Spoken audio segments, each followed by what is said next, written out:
NRG news channel, सच है तो बोलेगा। हिंदू जन जागृति समिति ने जनता की भूमि हड़प कर लैंड जिहाद को प्रोत्साहन देने वाला अन्यायकारी वक्फ कानून को निरस्त करने की मांग को लेकर माननीय विधि एवं न्याय मंत्री को जिलाधिकारी के माध्यम से ज्ञापन दिया है। एक और हिंदुओं के मंदिरों का सरकारीकरण कर मंदिरों की संपत्ति सरकार अपने नियंत्रण में ले रही है, तो दूसरी ओर मुसलमानों की धार्मिक संस्था द्वारा सरकार एवं नागरिकों की संपत्ति कानून का दुरुपयोग करते हुए हड़पना, ये धर्मनिरपेक्षता की संकल्पता पर प्रहार है और असंवैधानिक भी है। 2009 में वक्फ बोर्ड के पास 4 लाख एकड़ भूमि थी, 14 साल बाद दुगनी हो गई है। यदि ऐसे ही चलता रहा तो कुछ वर्ष में भारत की सर्वाधिक भूमि वक्फ बोर्ड की हो जाएगी और भारत में नए पाकिस्तान का निर्माण होगा। इस संकट को देखते हुए सामान्य जनता की भूमि हड़प कर लैंड जिहाद को प्रोत्साहन देने वाला अन्यायकारी वक्फ कानून तुरंत निरस्त करें। करो, निरस्त करो, निरस्त करो, वक्फ एक्ट निरस्त करो, निरस्त करो, निरस्त करो, निरस्त करो, निरस्त करो, वक्फ एक्ट निरस्त करो, निरस्त करो, निरस्त। आज किससे मिलने हो, किस लिए मिलने आए? आज हम यहाँ पर सभी लोग वक्फ एक्ट को निरस्त करने की मांग को लेकर के यहाँ पर उपस्थित हुए हैं। ये वो कानून है कि जो यानी कि गैर इस्लामिक जितने भी लोग हैं इस पूरे भारत में, तो उनके भूमि को अधिग्रहण करने का ये पूरी तरह से ये प्रयास कर रहा है। और ये ऐसा कानून है कि ये बिना पूछे, किसी की भी परमिशन लिए बिना वो अपने अधिकार जमाने का प्रयास कर रहा है।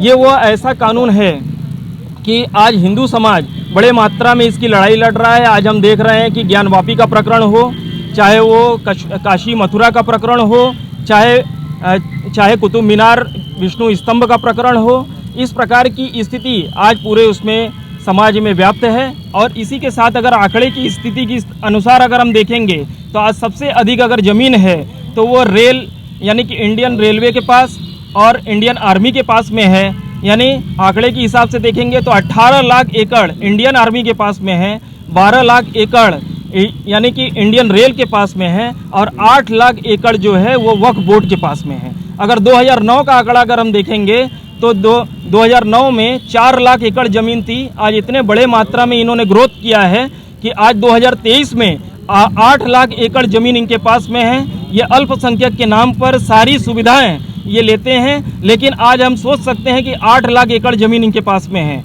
क्या ये देश का जो कानून है, क्योंकि हम सेकुलर राष्ट्र में रह रहे हैं तो सभी के लिए समान नागरिक समान कानून है, तो इनके लिए अलग से व्यवस्था क्या?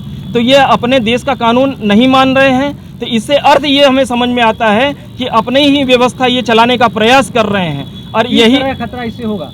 इससे खतरा ये है कि सबसे पहली बात मैं ये बताना चाहूँगा कि खतरा इस प्रकार से है कि जो इस वक्फ बोर्ड में यानी वक्फ एक्ट में जो लोग भी कार्य अधिकारी पदाधिकारी हैं, इनको सरकारी नौकरी के दृष्टि से ये देखा जाता है। और खतरा ये है देश को कि अगर 8 लाख एकड़ ज़मीन ये फैल रही है तो आने वाले भविष्य में क्या ये पाकिस्तान बनेगा? ये देश ये दूसरा पाकिस्तान निर्माण होगा।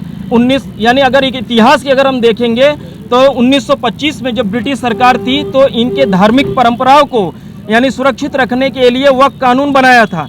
आज 1947 में जब धर्म के आधार पर ये जब अलग हुआ यानी पाकिस्तान में भारतवासी भी सोचे कि हम तो यानी हमारी ये ज़मीन है और हम स्वतंत्र रूप से रह रहे हैं, ये हमारी ही भूमि अधिग्रहण करके और हमें ही बेघर किया जा रहा है। तो बड़े ही मेहनत से, बहुत ही मेहनत से खून पसीना एक करके लोग ज़मीन जायदाद बनाते हैं, लेकिन कल के डेट में आज वक्फ बोर्ड जो है अपने अंडर में ले लेगा। ये कहाँ का कानून है? तो हम ये भारत सरकार से मांग करते हैं कि ऐसे एक्ट को तुरंत निरस्त करें, और क्योंकि बहुत ही भयावह स्थिति निर्माण हो जाएगी अगर ये नहीं होगा।